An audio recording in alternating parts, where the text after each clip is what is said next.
Hello, villains. We're back. That's right. We're back here on the Hit or Quit podcast feed to cover the instantly iconic House of Villains. We needed a minute to get ourselves back together here, but we've got two really great episodes to recap. I'm, of course, Jenny Autumn, and with me is the Chaos King himself, the amazing Chappell.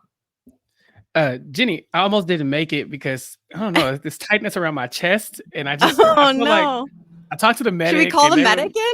well, I did. I talked to the medic, and they assured me that this wasn't safe. I didn't know. Like, I'm not gonna lose my life for this. Definitely not. So it took some I would. talking about, some negotiating, but I'm here. You can go through the front podcast door. We won't flip you out of the podcast due to your apparent condition that a medic may or may not be able to confirm. Yes, definitely no medics were able to confirm any medical evacuations or requirements in this episode for Omarosa either. But yeah, I'm going to steal the queen's energy. She said, I'm not going to get flipped out of here because I don't want to die for this show. And so, Jenny, although I would die for you, I'm not dying for this podcast. I'm going out the front door.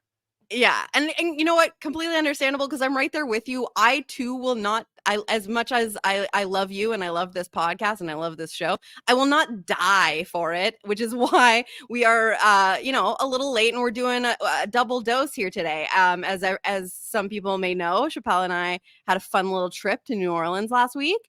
And then by the time we returned and we're like, we got to catch up on the episode that aired while we were in New Orleans. Your girl got COVID. So Yeah. I've been very sick, very, very sick all week. So we said, you know what? Let's just do a double dose this week. And luckily I did not die. I am here. I did not die. But I think if I tried to podcast earlier this week, it might have been a death on podcast. It would have been rough. I would have needed a medic. Maybe not the medic from House of Villains, though, because I don't think that man knows where he is. He has no clue. Could it be your pollen allergy that could have done this to you? Perhaps. I think I would maybe podcast through a pollen allergy, though. But yeah, I too would not be able to handle the chest compression. Where did Omarosa's cough come from? Look, she got hit with that tambourine, and ever since then, just her body's all out of Nothing whack. has been right. Yeah. It's not right. And obviously the medical professionals have taken a look at her and deemed her to be completely correct. If she needs to sit out of challenges, if she needs to avoid getting flipped through the wall, that's what they're going to do. And this is totally not her call at all. Who is she to question the medical professionals? Yes, this is definitely, it cannot be her call, of course. It needs to come from the medic who has no idea. Like, what do you want me to say? Literally, what do you want me to say right now? He literally said, I'm not a doctor. He said, I'm not a doctor. Yeah. So what do you like these medics on these shows? Like, they just have like first aid training. Like, I don't know what constitutes a medic on a reality TV show. Like, yeah, because I know on Survivor they have like legit, like we know Dr. Joe. Like, yeah, who is this man? Basically, yeah, it's like they found a guy named Medic and was like, "Hey, Medic, come here." I think he's the person who refers you to the actual doctor. He comes and looks and says, "Okay, you got a boo boo. Let me look at it." Okay, it looks like you need to go to Dr. 5. This man has looked at Omarosa's wounds several times and has yet to send her to get any medical care, any second opinions, anything like that. He's just here because this is his job, and he really didn't expect to be on camera. He thought at best I might have to give out a Band-Aid.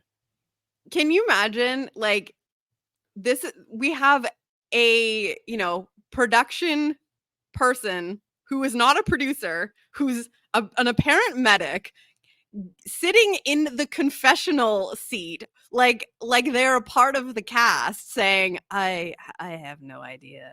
I'm not a doctor. Like, so funny. The show is continuing to be so unserious. I can't imagine how this man feels trying to deal with Omarosa. Just a hilarious string of events that we get through this 2-episode arc here, where we ultimately lose 2 very, very big characters of the season. In episode 8, we lose the great Bobby Lights, which we all we all kind of saw coming, but it Mhm. still hurts. And then episode 9, she doesn't get flipped out. She walks out the front door, but goodbye, Omarosa. The queen has fallen. How are you feeling about these losses here? I don't think House of Villains has missed yet. I think for Hmm. some reason this show is just like, nope, every episode is good. Every loss you Yeah. feel it a little bit. And even with, Bobby putting himself up for elimination and eliminating himself essentially, and then Omarosa going out without even competing in the challenge. These were still great episodes. Uh, did I think Bobby Lights was going to win House of Villains? Probably not. No disrespect No, to he's Bobby, but too messy. it didn't seem like he was really interested in winning. He was just interested in being Bobby Lights. And that's He was okay. interested in making good TV, and he absolutely delivered on that. Yes, So at his that's own fine. detriment. Yeah, for Yeah. sure. Bobby Lights, listen, whatever. Let this man have a million TV shows. He is TV gold. I've never seen Bobby Lights prior to this on a television show because I hadn't watched Mhm. his season of Love and Hip Hop or his show Bobby I Love You Per. But moving forward, if I hear Bobby Lights on another television show, I Get might me check it on. out. Yeah. You gotta check it out. We might have to cover that on the podcast or something because Bobby Lights is Because good TV. yeah, I need to see. Now I'm like so curious to see him in other contexts because I found Bobby so confusing, like, and fun to watch in that, like, he was constantly like reaming people out and like getting into like fights, but like they always seemed like a joke. And I'm like, he's one of those people where it's like, I can never tell if anything he's saying is serious or based in any truth or if he's just performing. Mhm. Um, and that's great because it's like if it were so obvious that everything was performance, and that he had no like feelings behind any of the things he was saying, then like it would be a little less fun. But I found myself being like, is he is he mad, but he like is just doesn't take it that seriously, so he's like making jokes about it because throughout this last episode of his where pretty much every time he's on screen he's like bitching people out. But Mhm. like, this episode starts with like a quote from him that I he's a poet. What was he talking about when he said it was like a goddamn fly on a wall at a pancake meeting with effing syrup on the middle of the effing dance floor. This was a line that was this some sort of reference that went over my head, or is this just the magic of Bobby Light's brain? Like, what was this? I think this is a Bobbyism. I think he was just so fed up. He wants him out like a fly on the wall with a pancake meeting in the center of the dance floor. It's like, oh, But okay. it comes out like it's something he's said a million times, which is why it's so funny. Like it comes out like this is like a thing, but I think Yeah. it's just whatever words are coming to him in the moment. Right. I preferred his shout out to Johnny Banana saying he's gonna be on him like white on rice on a paper plate in a snowstorm. I said, oh yes, okay. That was White on good white on though. white on Like white. Yeah, it that made sense. like that one made sense even though it was bars, you know what I mean? Like he was making sense. The the pancake in the middle of the syrup dance floor. I didn't know. I had no idea what it was talking about, but I was like, all right, yes, Yeah, like I, that I that is support. like I have no idea what this means, but he says it with such like veracity that I'm like that's Okay. what you tell him, Bobby. Shake said it best. He says he's either a genius or the craziest bastard who ever lived. And I think somewhere in the middle, You could So also somewhere in the be middle, you finally both. found Bobby. Yeah, exactly. And Bobby might be a genius, especially he's a wordsmith, if nothing else. These Mhm. insults that he's yelled at these people throughout this episode 8, were iconic. When he's telling them all of that none of y'all are funny, y'all laugh at the wrong jokes. That took me because it's like, sir, you're supposed to make them laugh. They don't have to choose to find you funny. He's like, no, y'all have bad taste. And I was like, well, Yeah. made a good point. That is kind of Bobby's like go-to insult. Like he plays the hits. Everyone's fashion sense is terrible and also they're corny. They have bad taste in like, sense of In humor. everything. Um the one thing that really got me from Bobby in this episode was the when after the banishment or whatever, the redemption challenge, and he goes off in the street outside comedy club. He's, once again going to the hits, making fun of Banana's Target outfit. And then he just says, so he's take your Target outfit back to the house. And then he goes, Margaret Gilbert.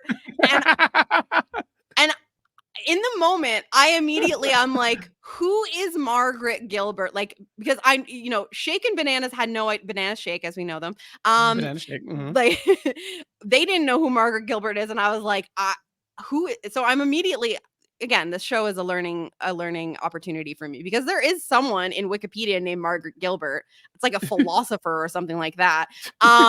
But then immediately, as I'm like Googling, who is Margaret Gilbert? Like, why did he just call Johnny Bananas Margaret Gilbert? We get the clip to Bobby in the car being like, I don't even know who Margaret Gilbert is. Where did this come from then? Like, is he just like, I'm just going to pick a lady's name? Like, what? Yeah. Pretty much, like, and not just a lady, like a woman of a certain age. Margaret Gilbert sounds like an esteemed woman, That sounds professor of philosophy. Dust, like, yes. Margaret Gilbert definitely like has great grandkids at this point. Yes, exactly. She's someone's great grandma. She also knits. She likes her canasta games. She likes to play bridge with the girls. I was literally reading like the Wikipedia article for this Margaret Gilbert, and I was like, okay, it's like some sort of like social philosopher. So like maybe he's actually making like a really smart reference to like, and then I was like, I got like a couple sentences in, and then Bobby's like, I don't even know, because I like restarted the episode, and he's like, I don't even know who Margaret Gilbert is. I was like, okay, I'm not reading anymore then. He does not know this was nothing. This was just a name. Yeah. Yeah, this is good though. This is amazing. It's so funny that Bobby can be this hilarious to us, but in a challenge that you would think would be suited for somebody like Bobby, who is just an hilarious person, he actually doesn't do that great. They end up, I guess this elimination challenge is between Bobby, Shake, and Bananas, and it's a comedy off. They have to make a caption or a quote.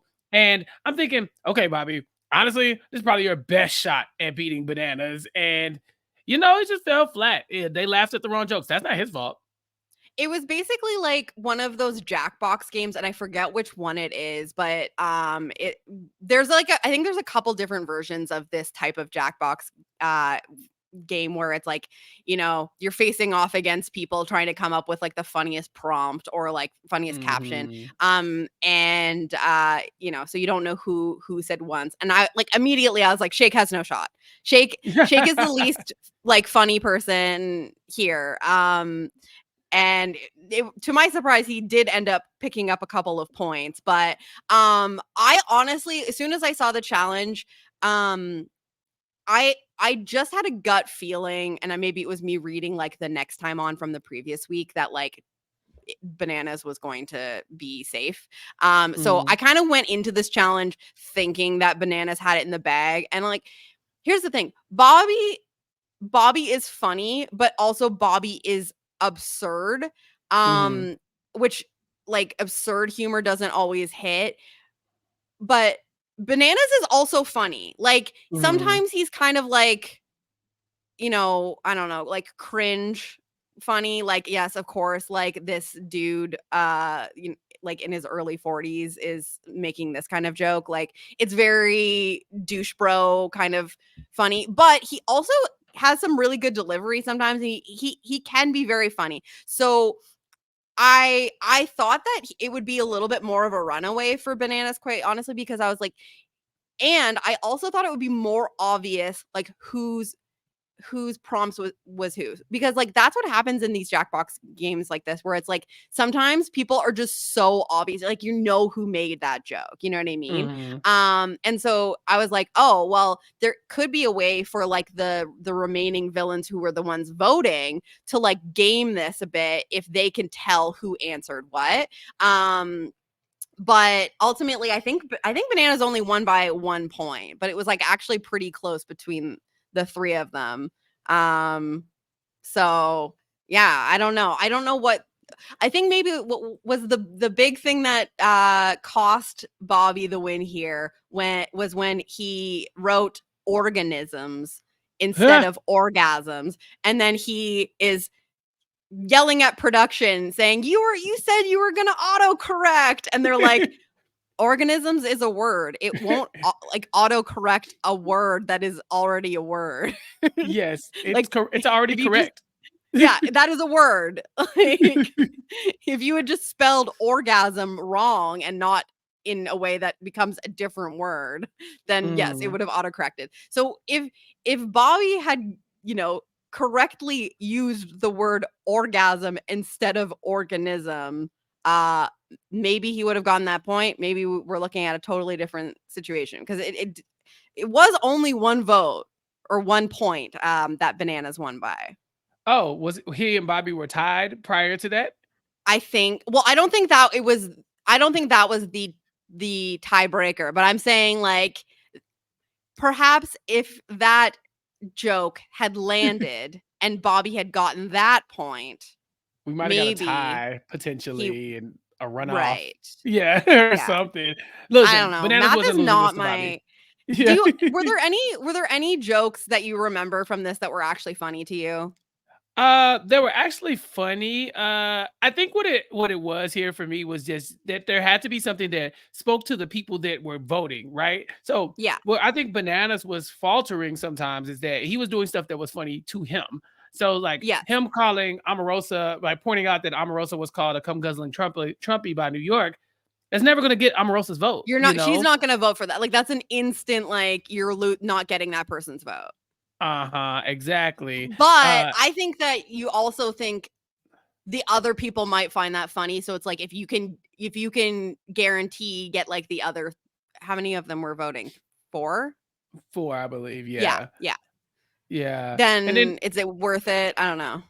yeah, and then there was Shake still involved as well, right? So it wasn't like it was just Johnny versus Bobby. Shake could Yeah. still come in and clean up whenever Bananas would falter and make his mistakes, right? So I think one of his jokes was like, "Oh, this is a picture of the Korean giving blue balls for the first time," or something like that. And then Yeah. Shake says something like, "This isn't The Bachelor." Shake, we get it. You don't like Corinne. Yeah. Let it go. Like, stop it.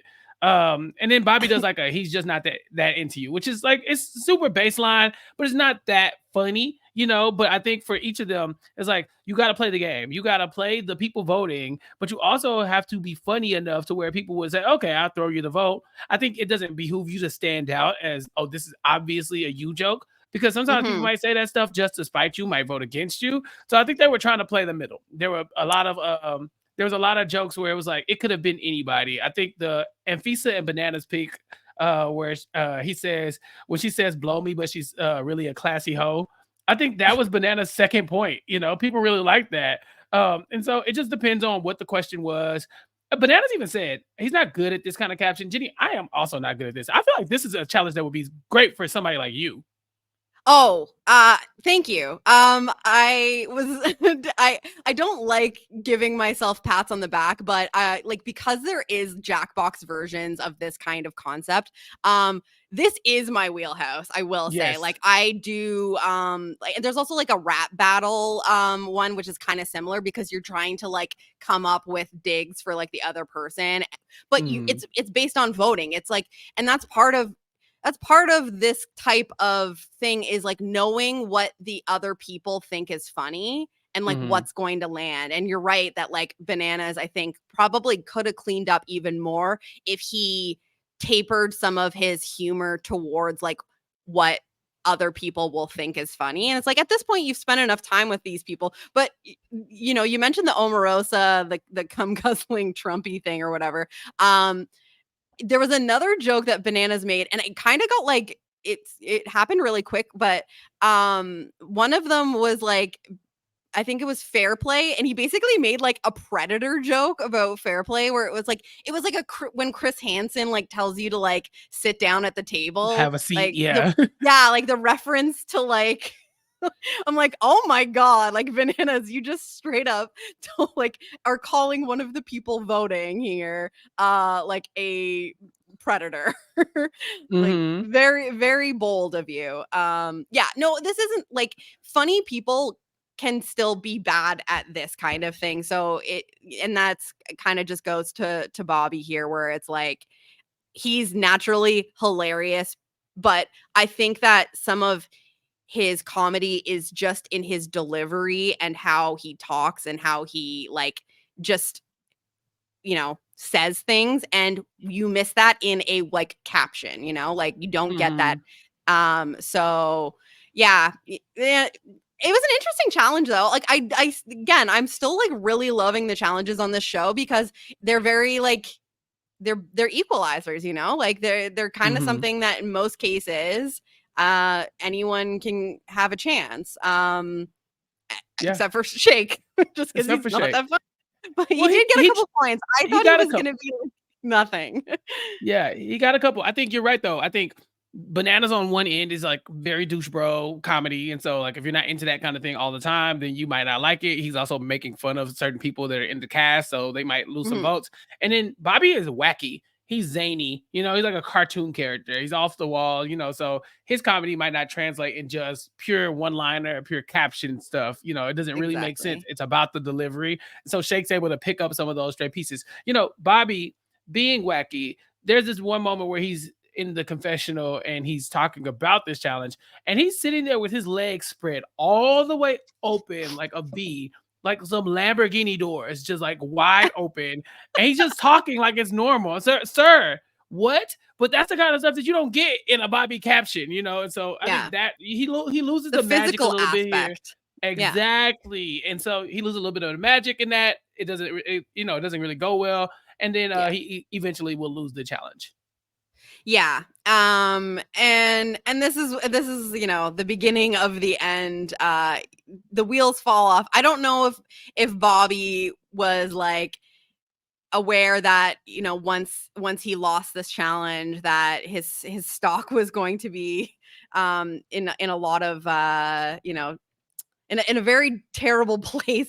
I mean, they did it did become like a big thing where, fair play is the swing vote, and that ends up being the big story of the rest of it here. But Bobby goes off the rails after losing the challenge because this is a hit to the ego. The whole reason he put himself in onto the hit list against Bananas and Shake is that he's like, you're gonna have to beat me. And it was like this big stand being like, I'm going to take you out myself. I'm putting myself in here because I trust myself the most to like compete against you two and make sure that you are the two that end up staying on the hit list. And it fails.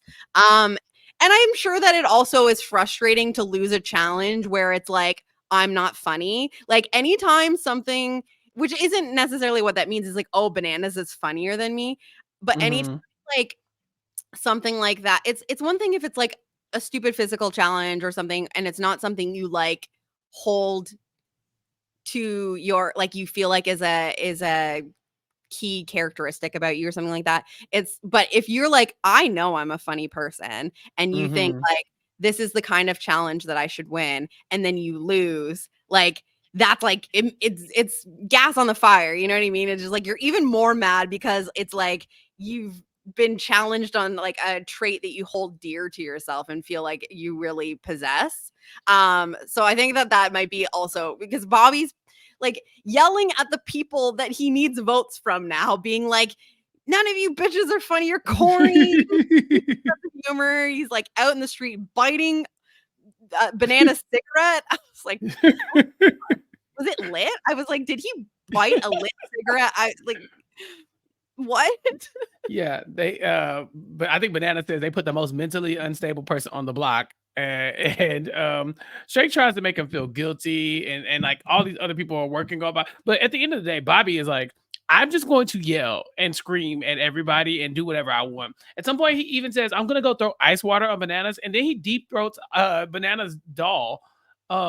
Just like puts the entire Oh, I head in thought his that was mouth. Shake's doll. I think it Or was, was it? No, I thought it yeah. was. So I thought it was Banana's doll, but it might have been Shake's doll. You're right. no, it was Shake's doll. It was Shake's doll because then Shake walks in as Bobby is like deep throating Shake's doll, and he's like, "What are you doing?" And he's like, "I'm trying Eating to you eat you alive. alive. I'm I'm gonna eating eat you you alive." alive. He's like, you're deep throating me. You're deep throating me. He's Yeah, like, he and what just about it? like that. This is the absurdity of Bobby Lights. And thank God we don't have to go too many episodes without him. But yeah, this is so obviously we get to this point where it's between Bobby and Shake, and I love watching Shake try to like pitch to people, because I think there was like a point where like he went to like Omarosa, and Omarosa's like, I absolutely will not be saving you. Like she's like, I don't trust you, and I will never be working with you. And he's like, all right. um Anytime he tries to work anything on Omarosa or Anfisa is just hilarious to me. But it becomes a theme of these two episodes here. But ultimately, then this is like we're starting to see the rise of Fairplay's character here. Because he realizes he's in the middle here. He says he's like living in one wing of the house but playing with the other. And it seems like he's basically decided that he got burned by Bobby when he put up Bananas and didn't put up the people that he said he was going to put up. So I guess that's the turning point for him to say, all right, I'm actually going to work with Bananas and Shake and Tanisha. But he's spending this time trying to like still make Omarosa and Bobby and Fisa feel like he's working with them, but seems that he does a pretty poor job of it throughout this episode. Well, he's walking around the house calling Bananas and Shake his best friends that he ever made in reality TV ever. Yes. Which is crazy because this man's been on 1 million hours of television. He spent roughly a week and a half with these people. There's no he's getting way soft in his his best friends. No, but I think, listen, through these two episodes, especially in the second episode, we see and we got whispers of it earlier on when we saw him like lose his shit about not winning that challenge. He's gotten more emotional and like a little bit more sensitive, and he's like, I don't know, he's gotten a little softer in his age. He really cares about these friendships. And I think that he just like looks at Bananas and Shake, and it's like they're like slightly younger, like douchey guys that he like would want to be friends with. You know what I mean? He's like, oh man, I look up to you. Like you guys are my boys. I wanted this to be strategy so bad. I wanted him to look at the camera whenever they turn around and just like, I'm just doing what I got to do to stay. But no, I think Fairplay really believes that him and Johnny Bananas are going to be best friends forever. And it's bad because throughout this entire episode, Bananas never stops saying, I just need to survive so I can take down Fairplay. I told him not to give Bobby the power. He told me that he would listen to me. I begged him to do what I wanted him to do. He did not do it. I will punish this man. If I got to make him like think he's my best friend in the world, so be it, because I'm taking him down. And so this was, like you said, the rise of Johnny Fairplay's character, but also the fall in a lot of ways. Oh, for sure. It's more so just like the rise of him being a part of like the storyline, because he had a pretty quiet like beginning, like few episodes. And now he's in it, but it's like it's just all mess. Bananas is obviously like he's the supervillain, or no, he's not the supervillain of the week at this point, but he's trying to facilitate like a mediation between Tanisha and Fairplay so that he can get Tanisha to vote with them to take out Bobby. And like Tanisha loves Bananas, but she does not like Shake or Fairplay. She's like, God damn it. Like, I don't want to work with these guys, these losers. Yeah. But like Bananas does a good job. Like he brings them together, and he's literally pitching for Fairplay. Like that's the thing, is like this guy is constantly saying like, I'm one of some say I'm one of the best to play Survivor. Like, we're getting all of this stuff from Fairplay like all the time. And then you're getting your strategic and social work done for you by Johnny Bananas. Like they're sitting out there, and Bananas is turning to Tanisha and like basically translating for him, being like, this is his olive branch. Like, this is him saying, like, we're gonna work together. Like, he's doing all of the work for him. Because he just doesn't have the, I don't know. He just doesn't have the ability to work a person like Tanisha. Yeah, and Fair Play is also torn because he likes Bobby. He really does, and he doesn't want to vote out Bobby anyway. And so now that he's gone and said, "Okay, I'll vote out Bobby if that's what I need to do," Tanisha's like, "I love Bobby. Why are we turning on Bobby? I gotta go work with this guy who's willing to turn on Bobby so easily. Mhm. Why? We don't even like Shake, you know." So she's like, "What the hell?" And so yeah, you need Bananas there to be like, "Okay, okay, I know you would not like to vote out Bobby, ideally. We hate Shake. I get it." But also, come on, man. I mean, look at the strategic element of this. We'll be better off. It'll be 4 against 2 in the house. You know, I'm Yeah. going to eventually come after Johnny Fairplay anyway. Just work with us a little bit. And so Fairplay's just walking around like a sad puppy, according to Bananas. And, you know, I guess it's just not, it's just falling on deaf ears. I have to wonder if he ever tried to pull this move in the past, because it just doesn't seem effective. I mean, I'm happy that Fairplay has made it this far, but if this is all he's bringing to the table, I'm kind of looking at him like this House of Villains thing might have been bad for his image. Well, I think the difference between Johnny Bananas and Johnny Fairplay is that, you know, it's maybe it's a case of, if you don't use it, you lose it. And Bananas has been consistently playing on, socially strategic, obviously very big physical elements, but he's constantly competing on, he's on like every, like, other or almost every single season of the challenge over like the last however many years. Like, he is constantly politicking in these shows, whereas, like, Fairplay had his heyday, and Mhm. then he kind of just didn't do anything for a while. And so Yeah. I think, like, the fact that he hasn't been in this environment in a long time is showing here, in that he hasn't been working that muscle. And someone like Bananas is like, this is what he does. Like, this is Mhm. literally his profession at this point. And it becomes very obvious that it's like, maybe if Fairplay had done a couple more shows recently that involve this sort of like social strategic positioning stuff, that maybe it would be a different story. But it's just like, it is becoming very obvious that, like, it's been a while, it's been a while, and maybe things have changed for Fairplay in terms of like how he views the world and all of that since then. But I think that what Bananas does really well in terms of, like, working Tanisha, because he knows that you know I think he knows that Fairplay is going to vote out Bobby over Shake at this point, because he can tell that Mhm. he's like in on this boys thing. But Tanisha, he really needs to lock in here, because she has a relationship with Bobby. She likes Bobby. She doesn't really like Shake. And Bananas knows how to pitch to her, because it's Omarosa. What is the thing that's going to motivate Tanisha? Getting Mhm. If you can't get out Omarosa, get out someone working with Omarosa. And Bobby and you might have a connection, but who is he riding for more? It's Omarosa.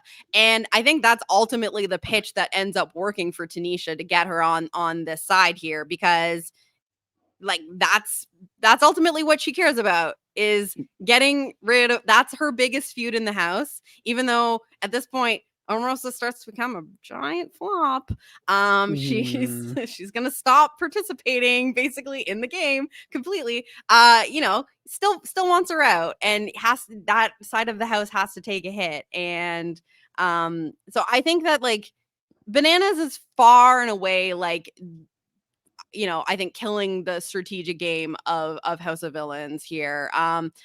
With Tanisha also being up there. But I think that maybe, just again, how much is challenge prowess playing into like this end game? We still have no idea what this end game looks like. But I just think that, like, Bananas really upped the, like, he brought a lot more energy and is seeing the finish line, and is basically just you know, everyone's his puppet at this point. He knows how to sell things to people and get his way here. Yeah, it's gonna be really hard to get him out. I mean, someone like Bobby, Yeah. when you look at Tanisha and think, okay, well, she likes Bobby, should she keep him? It's like she wants to get rid of one of Omarosa's minions, sure, but also Bobby is insane. You know, so tomorrow Bobby could decide to put you up. He just put himself up. He So put you can himself up. yeah, so you can't trust him to do your dirty work. There's no point in keeping Mhm. him around if you can't trust him as an ally. He was aligned with Fair Play, and yet Banana still ended up on the block. Bananas being Tanisha's number one ally, and then you know, Bobby's also yelling obscenities at everyone. You know, she's like, "Oh, you cook some food?" He's like, "Cause all you bitches is fake. Y'all can't have no food." Like, oh, okay, well, maybe I should just vote you out. You know, like at some point, Yes. you have to look at the options and be like, is this an ally or is this just somebody I like being around? Because they might not be somebody good for your game. Yeah, like I like being around him. He's fun, he's entertaining, like he's a good time, but like we're getting to the point where okay, there's Trying to not win the that many game. days left anyway, and I'm actually trying to win here. Scene was a perfect example of what I was saying earlier, where I'm like, is this I sometimes I'll watch these interactions and I'm like, is this a real conversation? Is he like is he seriously like saying like you can't have any food because she's like, okay, I guess I'll just starve then. And I'm like, are they actually fighting or is this like just joking? I'm like, I'm so confused because he's so absurd and so brazen with people being like, you fake sons of bitches, you can't have my food. I'm like, I I don't know what's real. Yeah, I'm pretty sure this is just Bobby's personality, but I'm pretty sure Tanisha still gets some food, right? Like he says these Yeah. things, and you're like, okay, Bobby, I know, and then you just go and get you a But it's plate. like Like, what you gonna do? annoying. Yeah, Right, like it gets like at certain points you're like, "Ugh, okay, right. I'm kind of tired of you calling me like a bitch or Fake something, you know, bitch like talking about my I've had clothes. enough." Yeah, Yeah, like like it's time for you to okay, go, and Bobby. Thank you. yeah. And that is like ultimately the problem here is that, you know, this he's so unhinged that he's gonna throw himself in, and how are you gonna feel good about that kind of person? And also he's been tightly in Omarosa's corner here, Mhm. and if Tanisha's ultimately really still on the Johnny Bananas train, you got to do what's best for him in this instance because it is also kind of best for you. So they somehow they get this ragtag group together, the power alliance of Shake. Well, I guess Shake isn't voting, but Bananas and Tanisha and Fair Play are they're gonna get the gang together and send Bobby out of here, and keep Shake. Yeah. And this is a big blow to the Omarosa and Fisa side. Like it really does become 4 against 2 Mhm. at this point. Well, kinda. It's 4 against 2 in Sora. theory, but you gotta remember that Banana still hates fair play. And so, Yes. you know, if Bananas has his druthers, then he's gonna get fair play to help him win the next challenge, and then also vote out fair play, which is like his ultimate evil plan. It doesn't work out like that, but Yeah. man, it was definitely like in the back of his mind the whole time. So it was just like this is one other move just to get Bananas in a place where he can do what he wants. I'm starting to question, can anybody beat Bananas if he makes it to the end? I don't think so. Well, this is and you know, we should get into this into the next episode, but like there's so much talk, especially in the second episode, that about like votes at the end, and like they're talking about the end game in a way where I'm like, do they know how this show ends? Because it Mhm. we don't 'Cause we even don't. know. Yeah. we we don't. And so I'm like, what, when there was all this talk of like, oh, like Bananas, like how are we going to keep him from winning, like if you know, if he's up there and it's you like against Shake or Tanisha, like who's going to get our votes, like the whole thing with Omarosa and Anfisa to try to like get them on board. I like did not understand what they were talking about because I was like, how it felt like they had this idea of how they could stop Bananas from winning, and I'm like, how do you know how you can stop Bananas from winning if you don't even know how the show ends? Like, what if Mhm. it is just down to like winning a challenge? Like, we know at this point that Bananas has won basically every challenge that he's tried in. Like, Mhm. the only ones he hasn't won, he hasn't wanted to win them. So, like, that is a very, very dangerous thing unless you know that there's going to be some sort of game mechanic at the end game that you know, if everyone is against him somehow, that they can control that from happening, like from him just winning out. So that is a big question going into the finale, is like, we don't really know how this plays out. So it's hard to say if anyone can stop Bananas from winning. But based on, you know, his current position and just the fact that he wins basically every time he tries, like, yes, on paper, this is a Bananas dub. Like, it feels very, very obvious that that is who's going to win, but it might not be that simple. Is there anything that we haven't touched on that first episode where we ultimately lose Bobby before we kind of get into the meat of the second one? I mean, it's the normal wacky stuff, obviously. Like Bobby calls Yes. that chair that he sits in a Honda Accord because he just cannot be bothered to sit in something so cheap. But you know, Shake does a whole ass speech when it's time for him to go for elimination. And I was like, oh, okay, Shake. But by the next Yeah, time he was we see Shake, practicing. yeah, but he's actually trying to win votes. And then by episode 9, when he's not in the hot seat, oh, Shake is up there chewing the scenery like, Omarosa, you're horrible, da da da da, you're quitting, blah blah. Like, oh, Shake, nobody asked you to grandstand and give us your jury speech. That was weird. So, He's yeah, gotten comfortable. You know what I mean? It's like yeah, I think Shake feels like he's like playing with house money at this point, because like he had no stock. You know what I mean? Like around the time where he pissed everyone off with like Corinne and all of that, like no one wanted to work with this guy and everyone wanted him out. Like basically the whole house was trying to get rid of him. And now things have kind of changed and he's like stuck around. And so he's, you know, I think he's like watching what everyone else is doing and kind of being like, oh, okay. So like I could make do a that. fun speech, like have a Hmm. moment. Yeah, so Yeah. it's very funny. I did love during the banishment ceremony, Shake was like in his like turtleneck and like suit jacket, and Joel like called him Luther Vandross and then also called him Steve Jobs, like just was like Yes. hitting him with like and like the reference, you know, Bobby's like referencing that this guy has only one suit for every elimination, like it's good. I like that Shake is kind of the punching bag of the cast, but like it Mhm. seems to be a good sport about it. I just don't think he's He aware doesn't get that it. It's like when he doesn't yeah. realize that people are laughing at you and not with you. Yeah, it's like even where you say he's playing with house money. I think playing with house money would mean that you're like aware that like I'm on borrowed time, right? I shouldn't even be here, Yeah. so let's get a little wacky. I think that Shake sees the finish line. I think that now he's starting to see that, oh, if I could just get these people to promise me their votes and I get to the end, then I'll get all the votes and I'll win. So Yeah. in episode It's 9, diluted for right. sure.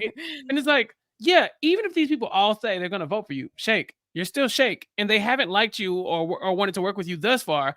So I don't know. I mean, he doesn't seem like he's tapped into a lot of the strategy games like this, but it's less about. Well, sometimes it's very much less about who you can get to vote for you and who you know is not going to vote for you against certain people, right? And so Yeah. looking at the board, who are you trying to sit by at the end? I mean, in episode 9, it becomes clear that maybe it could be Shake versus Bananas. And Shake thinks that, oh, because I'm voting for Omarosa or may or may not vote for this person, they might vote for me over Bananas. I don't think it's that simple, Shake. And I think he's going to figure it out the hard way. For sure. Yeah, and what I do appreciate though is that like even to his detriment, because he doesn't realize that he should save his time on people like Omarosa and Anfisa because he's done such a terrible job of like trying to like work them Mhm. in the past. Like he just keeps trying. Like he just keeps having these conversations with them when he's in a tough spot and being like, so what do you think about like maybe giving me your vote over Bobby? And it's just like absolutely never. Like it's never happening. You know, I think this will be a learning experience for Shake. But like I said, he's kind of like learning from you know, a very I wouldn't say learning from the best, but like when Some of the you best. are working closely with Johnny Bananas, um, and kind of learning about how he works people, like yeah, you can't replicate that right away. But he might take something away from this experience and maybe could do better in a different scenario, in a different kind of game if he ever has an opportunity to play something else that has a strategic element. Yeah. I don't know what the chances of that are, but I will say like this is what Puya was kind of saying when we had him on. Like it's been kind of fun having him on the cast. Like I really didn't care at first. but I think that he's been kind of like a fun presence here in that like he doesn't really quite know what he's doing, but he's gonna try. He's He's gonna keep trying. trying. It's He's gonna be a giving it little some bit effort. messy. Yeah. Bananas calls him the herpes kid because he just keeps coming back. So Yeah. maybe we see Shake on next season of The Traitors, season 3. Oh, that would actually be really okay, yeah, you've sold me Yeah, on that. I think I that think so. I think it's yeah, time. Shake 'cause Renaissance. he's still like he's definitely still like himbo enough, you know what I mean? That like, Mhm. but he's gotten like a little bit better, like he's definitely learned some things, that it wouldn't be just like throwing him to the wolves, having him on the traders. I like that. Mhm. That is a fun idea. Um, okay, so let's get into the meat of the most recent episode here. So we're gonna get a new redemption because goodbye to Bobby Lights. Bobby Lights, we will always love and remember you. You Her. were a blessing on our television. But it's time for a new battle royale, and this one's going to be a little bit different because they're not going to do a banish or a redemption challenge this time. Basically, the supervillain of the week is just going to put 2 people up on the hit list, and one of those 2 people is going to be who goes home. And I thought another fun equal-ish kind of challenge where and at least it was like visually fun to watch because I like colors. Yeah. They have the leaf blowers. Each of them have their own color-coded leaf blower, and then the house or the backyard is like filled with different color balls and holes like little like Mhm. goal posts, and Mhm. everyone has to use these leaf blowers to blow their colored balls into their own hole. It's a Yeah, wonderful blowing the balls into explanation. the hole. Right, right, exactly. And then there's a FU hole as well The that you FU can use hole. to Everyone shut loves them an down. FU hole. The FU hole, yeah. It's the freeze up hole. If someone does Of this to course. you, then yeah, you're frozen up and you can no longer participate. And my girl, Anfisa. I haven't talked Mhm. about Anfisa in a while. I know I came out the gate in the first episode like y'all are underestimating Anfisa. Like she's He said good. Nafisa was robbed. Bro, and was. And so now Visa comes in, she's like, "Hey, I don't know what I'm supposed to be doing in this world because my one ally, Omarosa, is saying that she's not gonna play. I'm also Yes. down in the numbers. But I'll tell you one thing, Shake ain't winning this challenge if it's the last thing I do. And seeing Visa spend all her time to make sure that one ball got through that one hole, the FU hole for Shake, that was some good TV.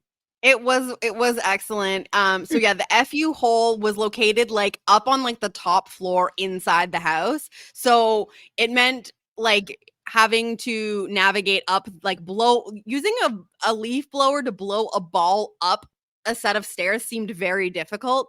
Yeah, can we quickly talk about Omarosa's immediately deciding that she can the medic has said, I'm using my air quotes, the medic has said that she's not cleared to compete in this challenge.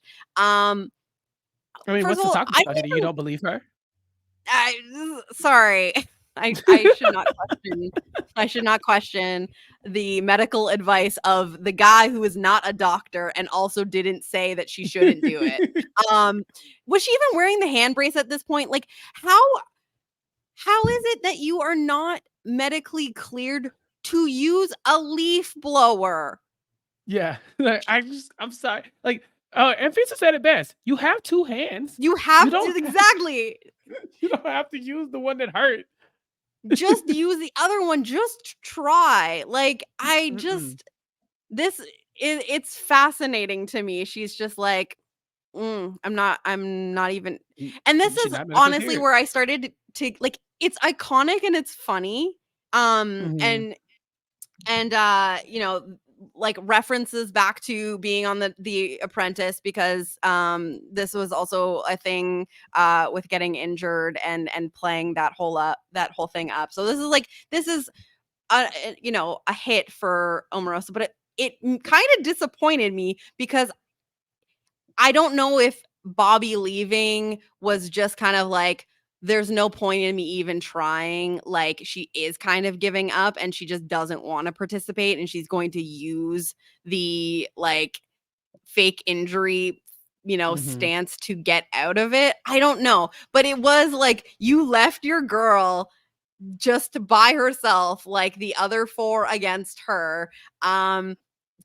Even if the one hand was truly injured, you could be using the leaf blower. And also, like, if they didn't think that either of them were going to win, they could maybe at least she could have, if Anfisa's going to get Shake's ball into the FU hole, maybe she could have tried to get Banana's ball into the FU hole and just, or Tanisha, or whoever she feels like is the biggest like threat to her game, try to keep them at least from winning. And she Mhm. just said, nah, no, I'm just Nope. accepting my fate. And I don't know. I just feel like her head kind of was out of the game, maybe from the moment where they sent Corinne home over Tanisha. I think I that's think really when her game fell apart, right? I think you're underestimating the amount of trauma that she suffered when she was hit with that tambourine. Mm, I that's think from true. there, her head has been out of the game ever since she was allegedly assaulted in front of Her head has everyone been and out of the game because her head was almost taken off. out of the game, literally. Yeah. And so she's just doing what she can. Look, I'm going to stand with Omarosa here. Um, because I she love look, that for you. when Tanisha quit, y'all weren't making all these big deals about it. Oh yeah, she has a phobia. She's so scared. But Omarosa gets medically cleared by the doctor, some doctor that we have not yet seen or heard of There or seen her some interact doctor. with. Potentially no doctor, but she was medical. She was told to stop by the medic. She did not do this. You have to put strategy aside for your own health. You want her to die doing a leaf blower challenge? Really? That would be a terrible way to go out. It would be an incredible way to go out, and so Collapsing you onto a bunch of colored balls in right, in the backyard. exactly, falling through the FU hole, Yeah. yeah, in all her glory, in the glory Yeah. hole of such, Straight and into the so the glory hole of straight FU. into the glory hole of FU, I'm Rosa. No, you stand up for yourself. You don't let these people bully you. It is bad though. And I think a lot of the people in the house probably looked at it the same exact way as you were describing it. Is she's taking her ball and going home. Like I don't want to play no Yeah. more. I lost the most important vote of the game, which was last week when Bobby went home. And so now I'm down in the numbers. I'm probably not gonna win.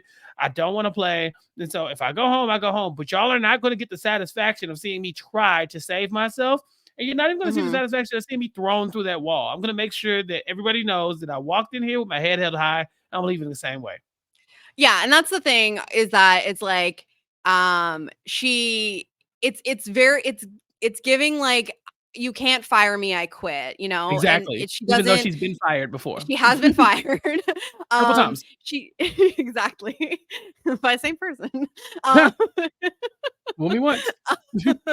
but, she she doesn't want to fail on her own accord, so she can say that like, "Well, unfortunately I was injured and so there was just no chance, like if I had been able to compete to my full capacity, it would have been a different story." A Like you blowout. you can just hear it now. Mhm. But if she's not competing and she's kind of being like, "It's an unfortunate thing that I got hit with that tambourine and nothing was the same after." Mhm. That gives her the ability to not really take like nothing was her fault then. She didn't Nope. do she didn't do a poor job because she wasn't able to do the job because Nope. of insert medical professional that was not. We already know she got the hand brace at CVS. We said this, right? Like she didn't she wasn't. That's a I don't think she saw any medical professional. the person at the counter of CVS is technically Does a that count? medical it's a pharmacy. Maybe if she went to, if she paid for it at the At the the pharmacy pharmacist counter. counter as opposed to just Yes. a regular cashier. Then she technically talked to a Yeah, medical professional of sorts she consulted a medical professional and bought about her a brace injury. on her own. Yeah, probably about the Yeah, price of the brace, if nothing else. exactly. Mm. Nah, Can I get I'm a rewards on this?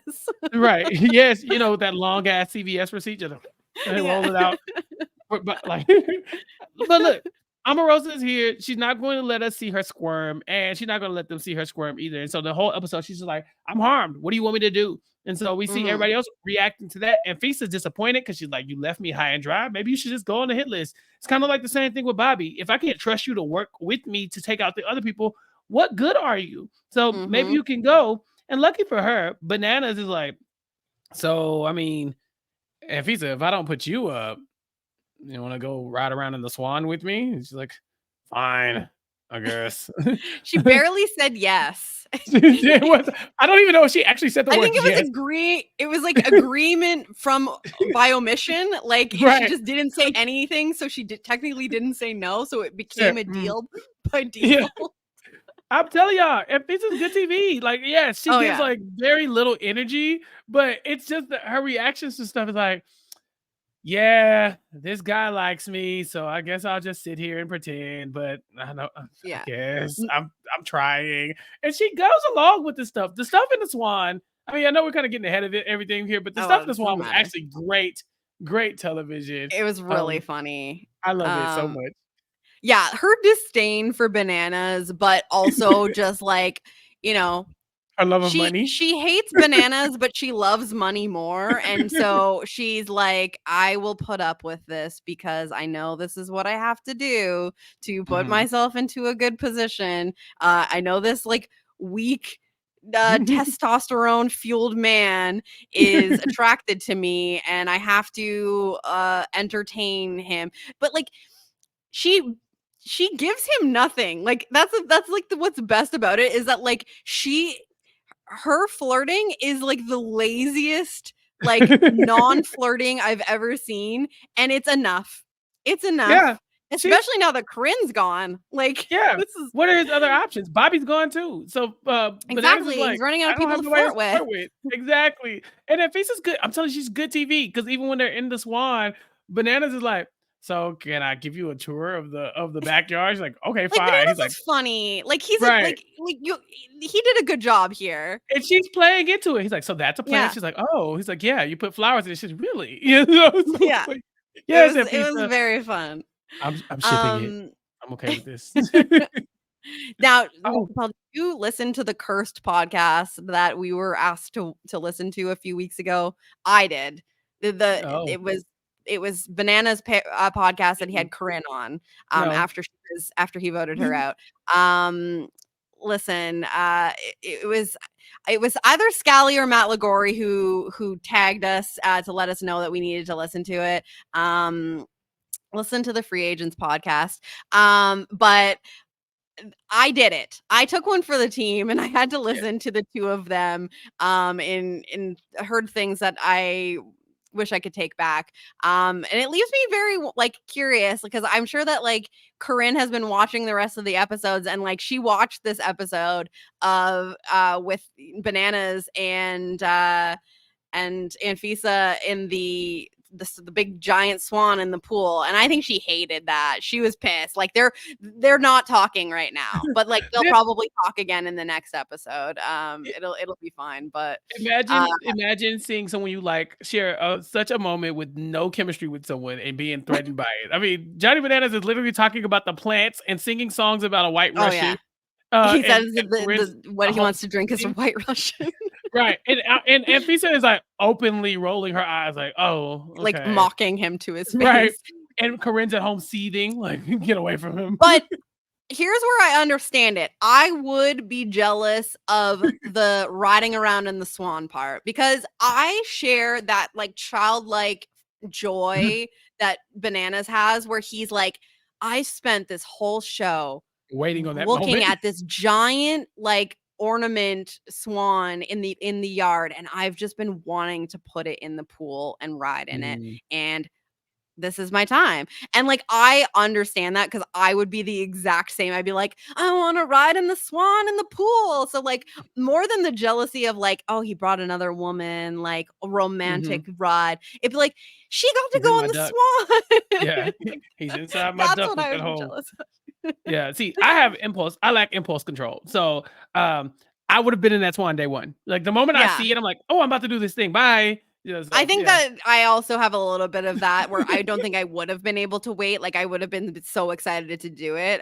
Which is why like the two of us together is chaos, because it's like I would need someone like you to be like, we're doing this. And I'd be like, yeah, we're doing this. Oh my Because god. I don't know if I would have the ability. Well, first of all, I don't think I would have the strength to get to put it With the boat? into the pool Yeah. myself. But Yeah. when we I can have do it. someone with no impulse control like you being like, we're doing this today, day one, I'm like, yes, let's go. I want to Yeah. do this fun thing. To pull back the curtain a little bit on our trip to New Orleans, there's definitely a moment where you see the real chaos of Jenny and I hanging out because I'm in the bar and Jenny's like, "So Chappelle, have you seen your room key?" I'm like, "What? What are you talking about?" And she's like, Where's your "Yeah, room key? where's your room key?" And I'm staring at her. I'm just like, "Who gave you my room key?" She's like, "You lost it, you dummy." I was like, "Oh shoot!" And somehow she like tracks it back But to I me. wanted to F with you so bad. Like I wanted to like have that moment of like you realizing you lost it and like me messing with you and you're just like so confused. You're like, what do you mean my What are you room talking about, my key? room key? Who gave you that? You're like, You lost it." I said, "Lost it where?" You're like, "Here." I said, "Well, who found it?" You're like, "Me." I said, "Well, so how'd you get it?" It's like, Okay, Chappelle." You're never getting it back. Like I Put don't trust you with this. put the drink down. Put the drink down.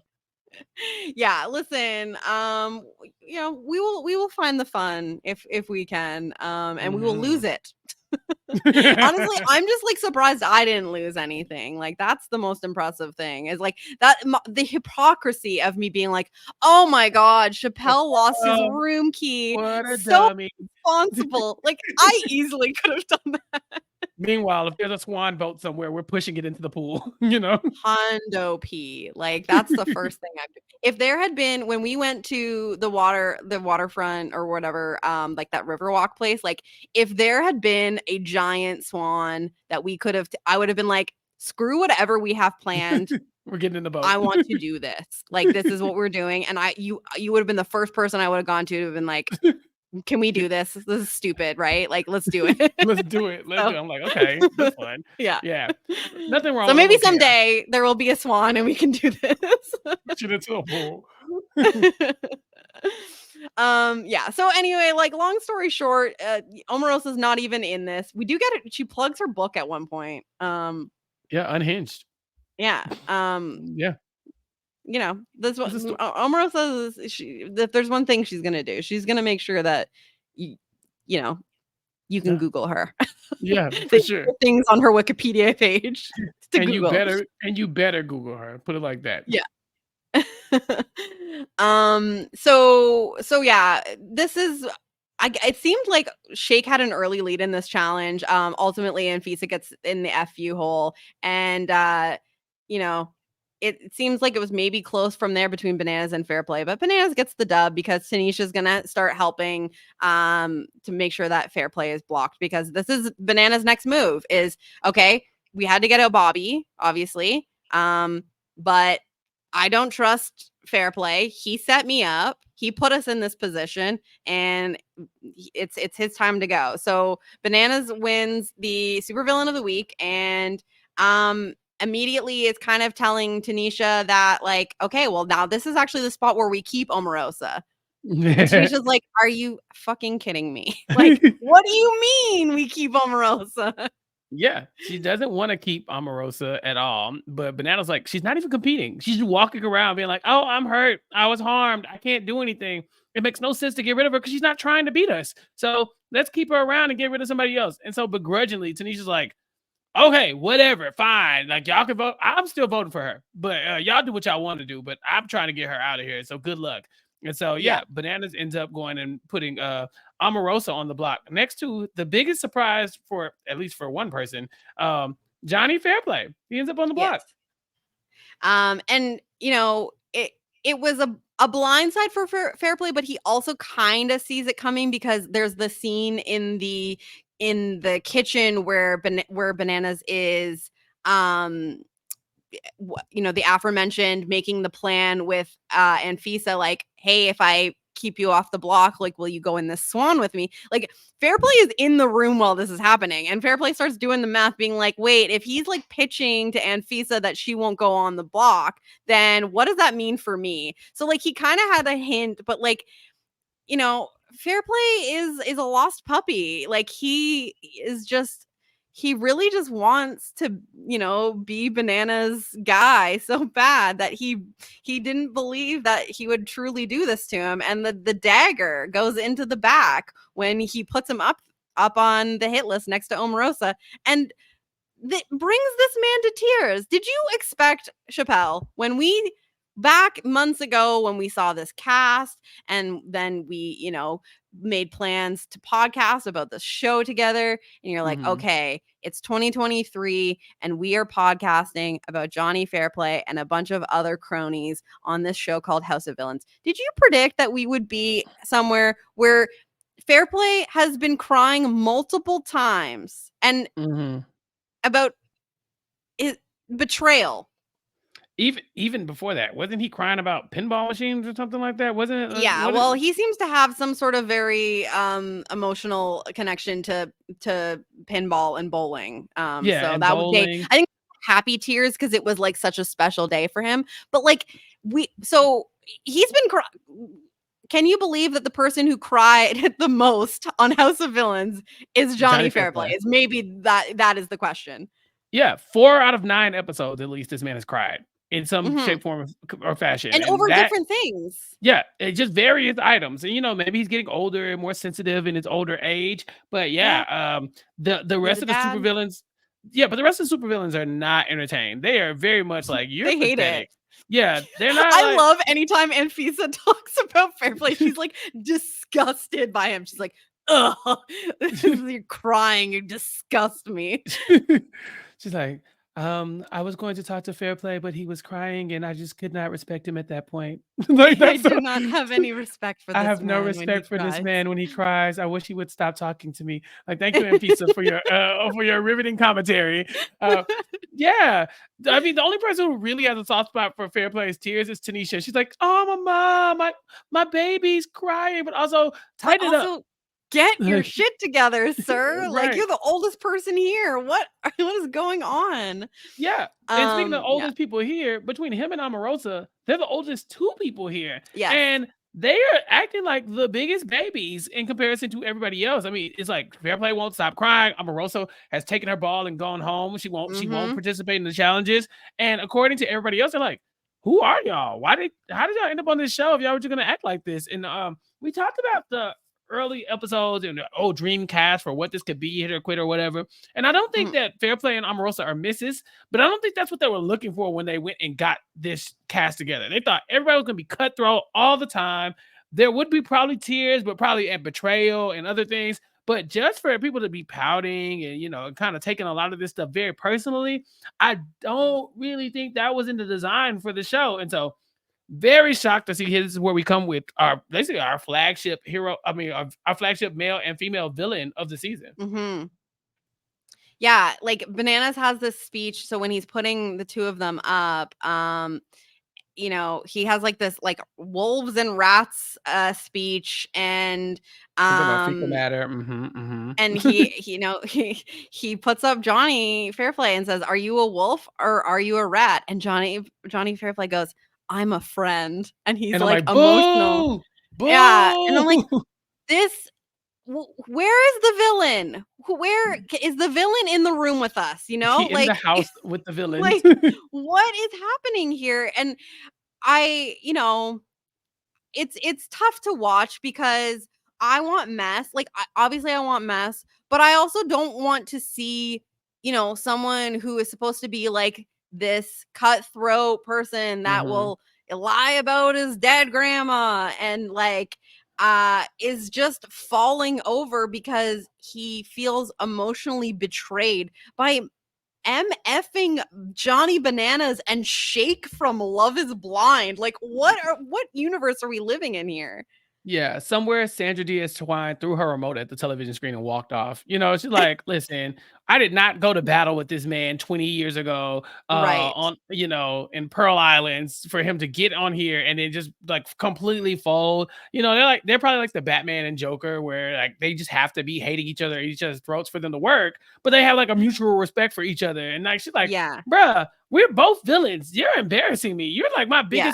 one of my biggest foes, and this is how you act on TV." Come on, man. Just you don't let Sandra down. If this had gone differently, I think we could be like Johnny Fairplay for traitors. But at this point, I'm like, maybe not. No. Maybe not. Unless this is like and this is what I was kind of saying earlier in that it's like it's showing that he hasn't been in this environment and had to play a game like this in a long time, and maybe this is like his villain his re-villain origin story. You know what I mean? Like it's like being a villain reborn, where it's like he kind of softened and he started playing with people that he actually liked and really felt like he had a close relationship with, and got burned by them, and that sparked you know that fire back in him, where he's like, all right, I'm the only person that has my back. And we kind of see like flickers of this in his how he conducts himself post nomination, where he's kind of trying to scramble the troops to get votes to save him over Omarosa, and he is really using how do we stop bananas from winning as Mm-hmm. like the stance. So I think he did kind of wake up a little bit, but it's obviously like too little too late. Like, yes, he ultimately is going to survive this vote here, but like, I don't think anyone at all respects him at like, he literally cried in front of everyone and was like, you two are the best friends I've ever made in reality TV. Which is a And lie. like, This is a which is like, lie. I but don't I believe think it. he believes it. Like, I But think I that he don't thinks believe it. that. Yeah, I think he's relying to himself. There's no way. There's no way. It's been a week. And it's also no disrespect, but it's also shake. Yeah. Is this Huh. Stockholm syndrome here? Like, is that what's Yeah. happening here? Is that He like, needs to I go don't know. home. It's just because It's it time. was such a Time to go home. bizarre thing. And I just wanted to be like, Fair play, are you okay? Like, is He's everything okay? like, but Johnny Bananas, I love you. He's like, I love you too, but sometimes you have to let go of the ones you love. Jenny, at some point, Johnny Bananas literally farts on Johnny Fairplay as he's pouting, trying to get this man to keep him in the game. Yeah. It's It not. This was is a bad. It's a bad look, man. because he basically like comes to Bananas and Shake after this great betrayal, and like Bananas is doing his usual stuff of being like and again, he's running out of people to flirt with, so he says, if you love me, you'll come kiss me on the lips right now. And Fairplay comes over and he tries to give him, and then he's like uh he tells him to come put a thumb in his ass. And again, Fairplay is like, I'll do whatever you ask. Like, I'm coming right over. And this man farts on him. And then he farts on him again as he's leaving the room. He like climbs over where he's standing on the bed and farts on him.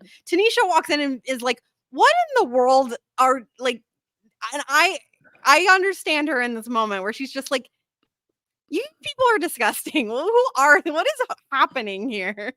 Like, Yeah, a is fart fight. Like, a fart fight, and it's a one-sided fart fight because one Fairplay is you, not fighting back. yeah, Ugh. he's Fair Play is waving a white flag, and I think Bananas is waving a brown flag. Oh my god, yeah, yeah, Jenny.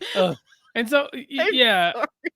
no, this this should be a relatively easy decision. Anfisa wants to protect Omarosa because it's Anfisa and that's her number one Yeah, ally. But that's what she's gonna do. yeah, but Fair Play's like, I don't want to play fair. I'm gonna try to go get some votes behind everybody's back. And he tells everybody, look, Bananas is probably gonna take Shake or Tanisha to the end if he makes it to the end, which he probably will. And so if you keep me this week, let Omarosa go. I will be a vote for you, Shake, or you, Tanisha, if you have to sit next to Bananas.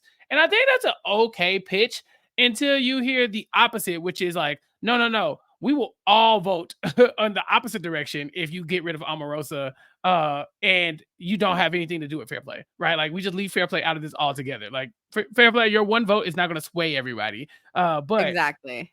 Tanisha and Shake basically saying, all right, well, Anfisa even, hey, if I vote out Omarosa, what's up? Oh yeah, we'll vote for Anfisa. I mean, if it's Anfisa versus fair play, Anfisa's probably going to win at this point. At Just this from point, yes. I think yeah. that there was a point where that would have been an easy dub for him, but I think that, in this 2 episode or 3 episode arc, because he kind of like started fumbling the bag when he made Bobby the supervillain and gets completely played by him.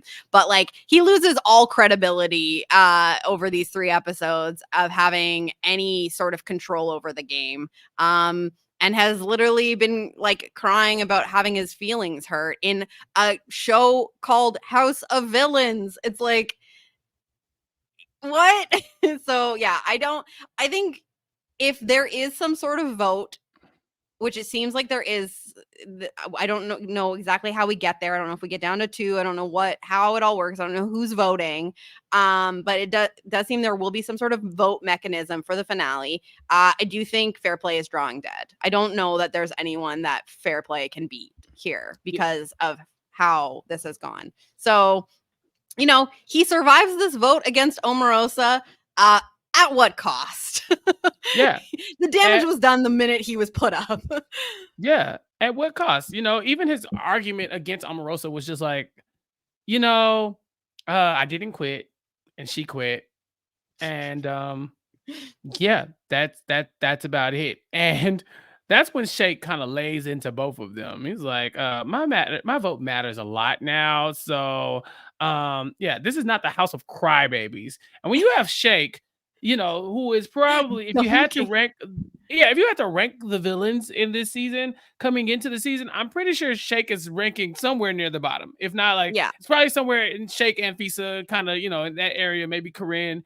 But in terms of being like notable iconic villains, yeah. Mm-hmm. Like, and Corinne, that's probably disrespectful to Corinne. But but Shake's new here is what I'm trying to say.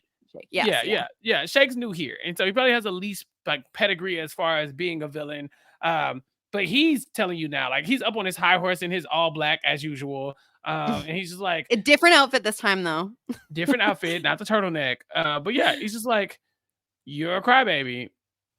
And I was like, okay, thank you, Shake. And so you have to really look and be like, dang, can fair play even beat Shake? Can fair play beat Shake? That is my question. I think it really depends on how we get to those two. Right? Yeah. I just don't know. I'm assuming Bananas will vote for Shake. I guess this is the time to talk about it, right? I think Shake actually does win because Shake at least has, and again, if this is going to be some sort of like big brother, like final 2 sort of situation where they like, are pitching why they should vote for them. Like Shake has the ability to be like, I was a non-entity and whatever week in the house, everyone wanted me out. People were literally like working together to try to keep me from winning challenges. And I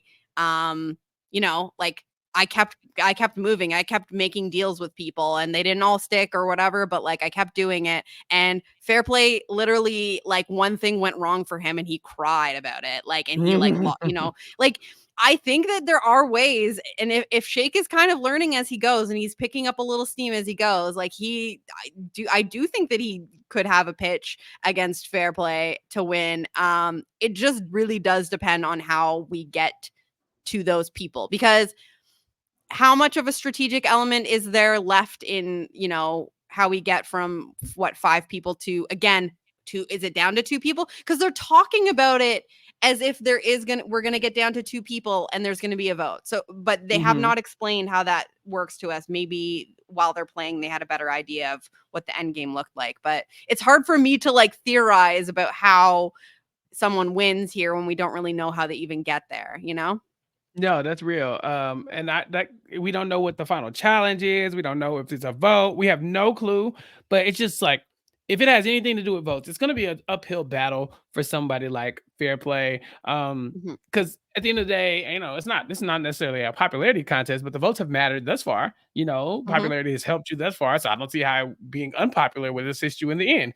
And so with Fair Play, I think he's kind of shooting himself in the foot with every waking moment. And so he needs to figure out a lane and stick with it, or find a goat and go to the end with them. I just don't know if he's not the only goat left on the board. So very Yeah. interested to see what's about to happen, because I was shocked. I guess I wasn't paying attention.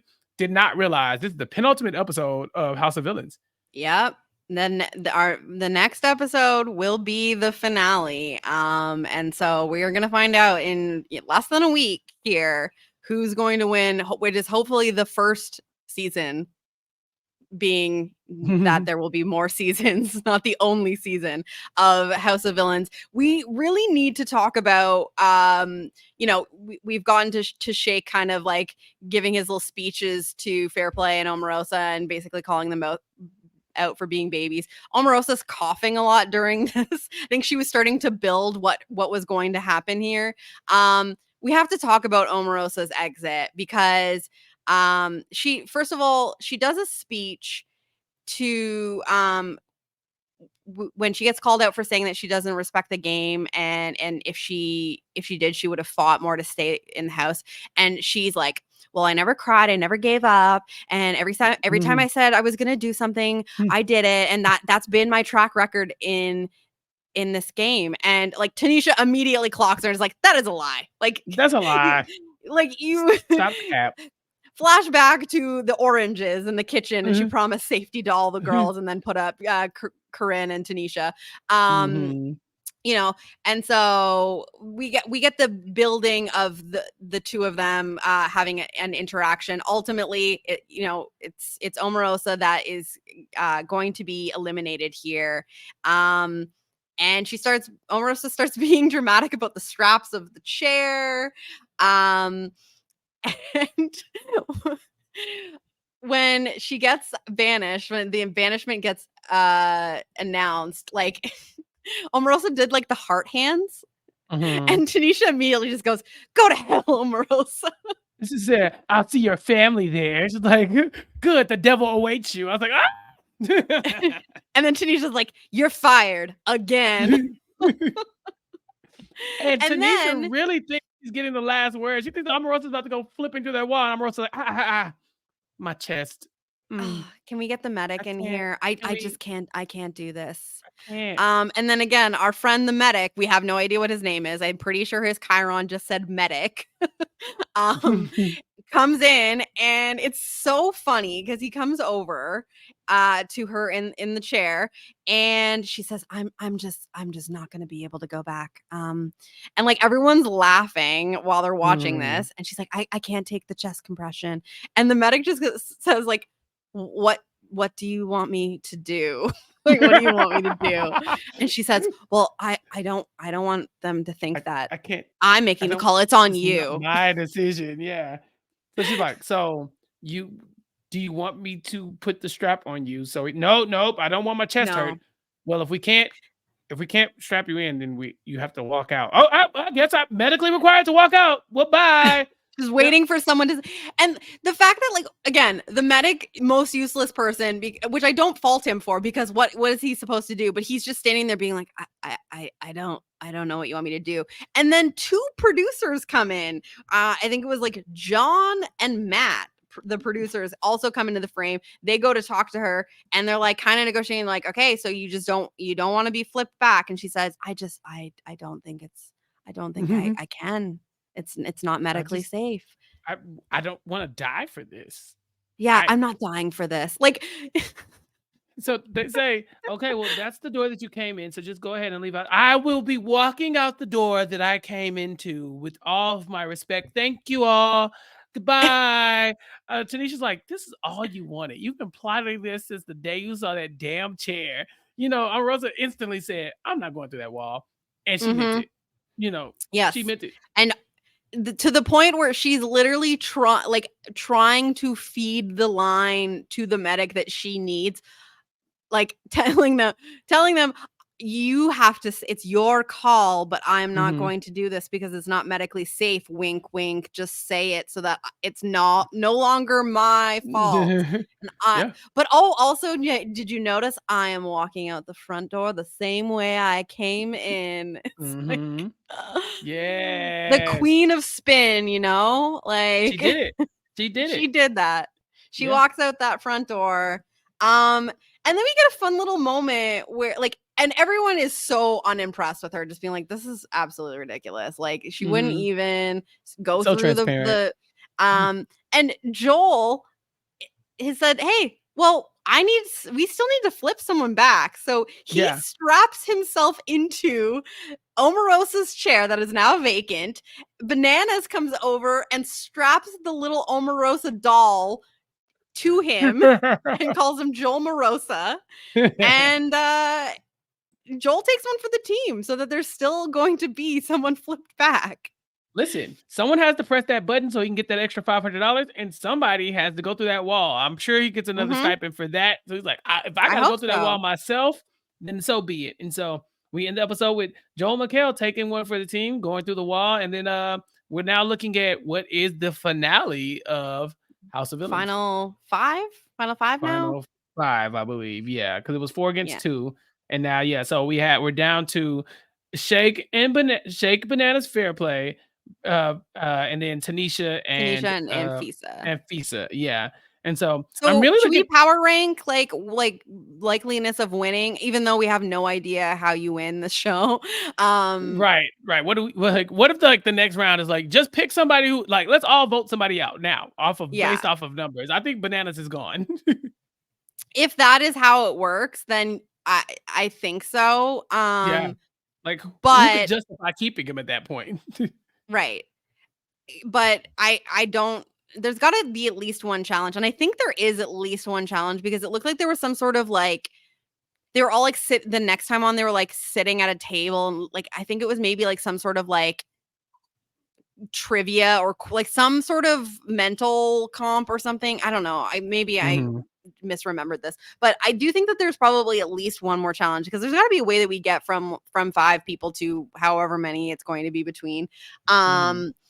when it gets to a vote. So I still feel like our most likely winner is still Bananas, right? Do you agree with me Yeah. on that? Yeah. Bananas is number 1 just based off of what we know from prior reality TV shows. Obviously, if there's some ridiculous twist, then we, Hmm. reserve the right to be wrong about that. And then I would say Tanisha is probably my number 2, right? Because Yeah, yeah. I think just in terms of like I think a lot of people respect her. Mhm. She's played hard. She has, put herself in good alliances by working with people that can win and, she trusts. Like she's had a really good working relationship with Bananas this whole time. I thought their friendship has been really fun. I've really enjoyed watching them together. I hope that her loyalty to Bananas doesn't come to her detriment. And because the thing is you ride with him for too long and then you just can't beat him, right? So and that could be like her story here is that maybe she needed to let him go a little sooner, but I mean, what was the alternative? I don't really know for her, especially when things went south with Omarosa, and Bobby being just a complete wild card at all times. So, but I still think that in terms of overall respect from the other players and the game, that Tanisha is probably the second. And I'd be very happy with the Tanisha win as well. I could see Who are we Tanisha thinking? getting all the votes if you brought back the jury, like, depending on who she's up against, I could see her sweeping. Maybe not Omarosa. I definitely think Omarosa votes for almost anyone over Tanisha. I would love to think that, but we've seen Omarosa do some very weird things for her vote in the past. I'm thinking about Big Brother Celebrity, where Right. Ross Matthews cooked up that entire cast, and then Omarosa got down there and voted for Marissa Jarrett Winokur or whatever her name is. If Yeah. I Winokur, and so Yeah. yeah, like I said, I'm gonna see if Omarosa make a lot more curious choices. That's a good point. That's a good point. But I also just can see her like if like say it's Bananas and Tanisha, I don't think that's a sweep, right? Like and I think that she definitely would give her vote to Bananas over Yeah, Tanisha, but she'd probably give her vote to Tanisha over Shake. Maybe not And fair play. Maybe I not think that fair she play. would still give her vote to fair play just because they had a relationship going into this. And even though he eventually like kind of like sided with the other side, he didn't really like directly burn her. So I think that she probably still gives a vote to fair play. I think she does not respect Shake in the slightest. And I definitely think she votes for Anfisa over Tanisha. So it's hard to say. So with Anfisa that, who do winning you House think of number Villains would be 3? so fun. Oh Give my me gosh, I Anfisa. know. Give me Yeah, Anfisa for it number might, 3. yeah, like it literally could be Anfisa. Yes, I mean, I think it's probably the 2 between people. Shake and Anfisa for 3rd. Yeah, but that's the thing. Between Shake and Anfisa left, I mean, between Anfisa and well, I'm sorry, between Shake and Fair Play left, I think Mhm. Anfisa beats both of them. I don't think it's even I don't even think it's Yeah, close. no, I think Yeah. you're right, actually. Yeah. Yeah. Yeah. So yeah, when I say she's 3rd, I mean like there's no way the 2 people below her beat her. Like I don't know how she gets there without Tanisha or Johnny Fairplay sitting next to her. But if for some reason Tanisha's in that final 2 versus if there is a final 2 versus those other 2 guys, I think she cleans up. And do we think when we're talking about like the vote, like are we getting everyone back? Is Jax coming back? Is New York coming back? Like are we getting the gang together as the whole, because it was only 10 people, right? So like Yeah, it wasn't that hard. come on. Maybe Then what maybe happens? even Is it we going to be get 2 people? Cuz then it's like 8 votes so you could have a tie.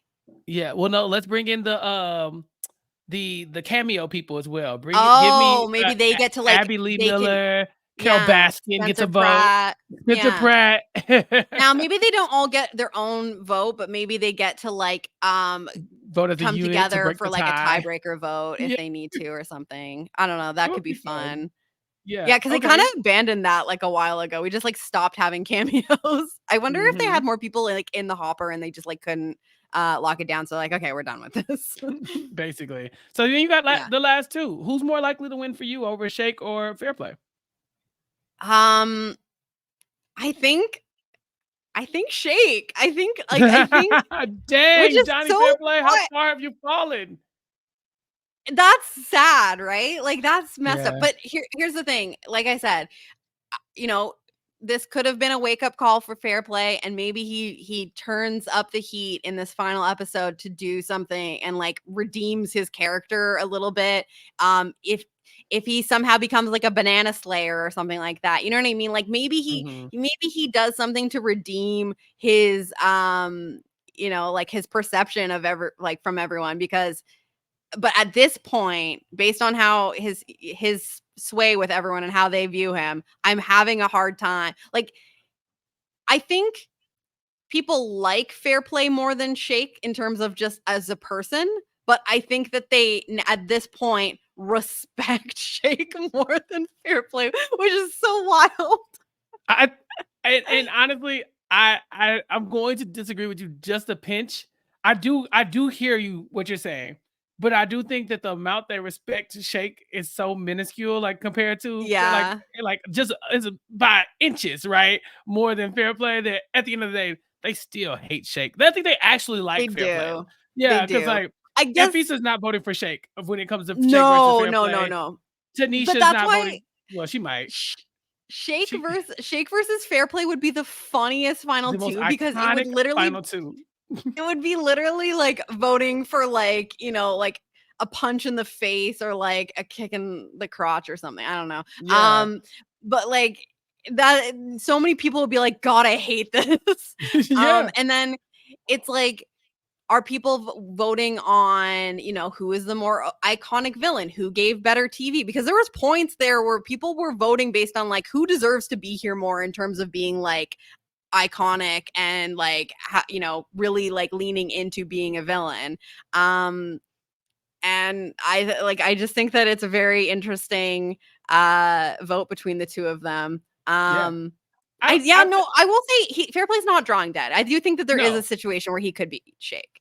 Yeah, I think that there are people who will never vote for Shake. I don't Mhm. think anybody on this cast will never vote for Johnny Fairplay.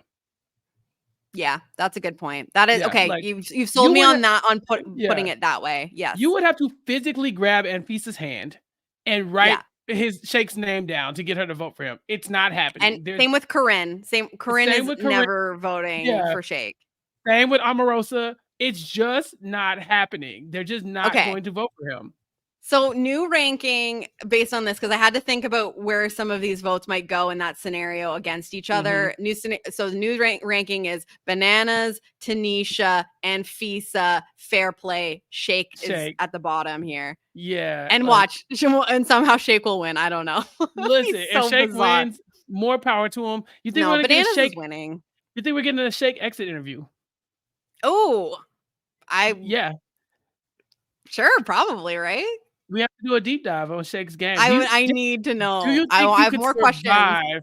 Do you think you could survive a deep dive with Shake, or would I have to at some point step in, stop the show, and be like, Jenny, you can excuse yourself if this is too much for you? Chappell, you're acting like I've never dealt with douchebags before in my life. Like I haven't like had a long history of dating trash men. Listen, and I would have offered to remove you from that too. I'm just saying. If you were there at the time, I would have called you in. You don't have to live like this. I will legit stop the recording. Like, Shake, I'm sorry, we're done here. Like, Jenny has douche chills. She can't even stop. She cannot stop shaking at this point. Jenny is literally shaking. Yeah, literally. She's shaking. Exactly. That's why they call him Shake. I don't want to be shaking. Yeah, that is a fun thought. If there's any universe where we can get an exit interview on this show, I'm all in, because God, I just want to sit and get more content from some of these people, because it's been, like you said, like even losing some of like the fact that we lost New York, what, second? Like third? Not second episode or anything, or was it third? Yeah. Was it Jackson? Something like that. I thought it was Jack's, Corinne, New York. No. Corinne lasted New York. Okay, so Jack's New York, maybe? Yeah, no, I think New York was our second elimination, and the fact that the show continued to be so good, like every episode has been good. Like literally every single episode has been good. It's had me laughing out loud. It's had me interested. There's been strategy. The challenges have been fun. So I just can't be more thrilled with how this has turned out, and I really, really hope that this won't be the last season of it, because I already have, I will tell you one person that I've recently watched on television that is made to be on House of Villains. If we are talking about, if we're looking at the love shows, if we're looking at 90 Day Fiance and Love Is Blind and all of that, look no further than F-Boy Island season 3. This man named Jared, who is the most psychotic, sociopathic individual I've ever, he makes Shake look like the guy you can't wait to bring home to mom. This man is dark. But also makes for good TV. So that is my current pitch for any of those who have followed F-Boy Island season 3, which I have just finished covering with Kirsten McInnes on the Hot Dummies on an Island podcast feed. Please check that out. Yeah, so that there's many other people that I would love to see on this show. I think that it's a great structure. And hopefully no one else will come on and ruin their villain legacy a little bit. Yeah. I don't know. Yeah. Lean into it. Yeah. Anything else that we haven't gotten to on this? No, but Jenny, this has been so much fun. Thank you for having me. Again, I always have to thank you, because I know Rob was I'm kind of busy, but you have been a great lead villain, super villain of, this podcast. And so thank you for having me. And I cannot wait to come back next week and join you for the finale where we crown our super villain of the season. This has been a dream come true for me in terms of podcasting, because you and I have gotten to podcast together quite a bit, but never like this. And it's just really been so much fun, especially because I don't know how to do hit or quit without Rob. That's our thing. But it's been really, really fun for me to do it with you, because I'm so comfortable with you, obviously. And yeah, I don't know. It just felt right, and I'm really grateful that you've come along on this journey. And it's not over, because we have one more episode of the finale coming up next week, and we will be back for coverage on that. probably within a couple days of the Yeah. airing of it. Like might not be the next day, but hopefully over the weekend, next weekend, we will get that finale coverage to you, because it's still, stuff is happening. Like you mentioned, the Big Brother reindeer games that has been good is also happening, and I think has finale the same night as House of Villains, the night after the Survivor 45 finale. So there's lots going on. But we will get that out to you as soon as possible. Which leads me to ask Chappell, you've got stuff going on. What else is happening besides by this little podcast? Well, I'll be guesting on some coverage of the BB Reindeer game. So if you're a fan of Big Brother or just a fan of me, check that out on Rob Has a Podcast, because we will be covering the episodes as we lead into the end of that show. Also, Below Deck with Sasha every week. Sasha and I had to drop a two-parter, just like how Jenny and I did. So yeah, check that out on YouTube as well, because we were in New Orleans too. So that's fun. Rob and I recently talked about the family switch on Nothing But Netflix after our season-long coverage of Squid Game: The Challenge. And so that was very fun. We interviewed Trey and Leanne from Squid Game on our Nothing But Netflix feed. You can find that on YouTube, or you can subscribe to Nothing But Netflix wherever you get your podcast. And then, of course, continue watching Nothing But Netflix, because we had a special guest. Dominic Cesternino came on to talk about Family Switch, and that was a time. Oh my goodness. Yeah, check out Nothing But Netflix. And then I'm covering Suits every day. Suitspodcast.com. Rob and I are about 15 episodes or so away from the end of 9 seasons of coverage of Suits in roughly 3 months. Oh my gosh. So you're gonna go into 2024, but like only a little bit, right? Like maybe 6 days. Maybe. Wow. Yeah, maybe. I don't even think it'll be that much, honestly. But yeah, it's suitspodcast.com. It's almost over, but you can jump in wherever you want. You can start at the beginning. You can jump in where we are. But check out the podcast, check out the coverage, subscribe to Suit Yourself wherever you get your podcasts. And then over on post show recaps as well, Mari and I are talking about rap shit on the Connect on post show recaps, and that show is wrapping up as well. We are on the finale of rap shit on HBO. So if you are a fan of Mari and I, or you like rap shit, or you just want to hear the black coverage on Post Show Recaps, go follow the Connect on Post Show Recaps, and go to the Post Show Recaps YouTube page and click the Connect playlist, where you can see me and Mari's beautiful faces as we talk about the season of rap shit and wrap it all up. What about you, Jenny? Wrap it all up. The aforementioned F-Boy Island season 3 finale, Kristen and I, again, a little bit late due to my sickness, just wrapped up coverage of that over on the Hot Dummies on Island feed. Also earlier in this very day, Phil T and I appeared together on the Survivor B&B with Mike and Liana. Had a great time talking about the penultimate episode of Survivor 45. I also am planning to hop on for a little bit of the BB Reindeer games before that all wraps up this upcoming week. So as long as I don't boomerang in progress in my COVID recovery, I should be there. Wait, are we hopping on together? Are we both reindeer gaming I think together? We're different nights, to be honest. Boo! I know. Boo! Boo! Tomato. Indeed, I know. Which night? But what? Which night? Which night? I think I'm gonna be on Tuesday. Wait, when does the show come on next? Monday or Tuesday? I think Monday, Tuesday, Thursday this week. So, damn it! Listen, it's not too late to change things. Sam, please, my chest is hurting. I can't. I need to do it earlier, or later, depending on who's making the complaint.